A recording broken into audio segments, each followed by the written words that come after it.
Merci beaucoup. La parole est à Joël Mélin pour le groupe Rassemblement national et pour 3 minutes. Merci Monsieur le Président, merci Madame et Monsieur le rapporteur pour vos travaux. Nous comprenons bien vos motivations. Pour autant, sur ce sujet extrêmement sensible, il ne faut pas, je crois, vivre dans la désinformation ou une partie de désinformation. Pour avoir pendant longtemps travaillé sur ces sujets directement au Parlement européen, je peux dire qu'il convient d'être modéré, mesuré. Et c'est pour ça que nous soutiendrons cette nouvelle réglementation, car il est important que nous puissions soutenir de nouvelles techniques génomiques, mais bien évidemment, comme vous le dites, pas à n'importe quel prix.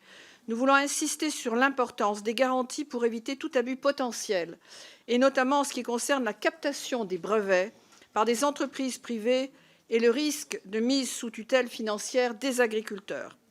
Nous reconnaissons les avantages considérables que ces technologies peuvent apporter à l'agriculture, notamment en termes de résilience des cultures au changement climatique et de réduction de l'utilisation d'engrais et de pesticides. C'est un progrès scientifique indéniable qui, s'il est encadré, et je vous le concède, de plus en plus documenté scientifiquement, peut contribuer à la sécurité alimentaire de notre pays et au bien-être des agriculteurs. Cependant, nous insistons sur la mise en place de garde-fous robustes. Il est essentiel d'assurer un équilibre entre l'innovation et la protection des agriculteurs et la souveraineté alimentaire.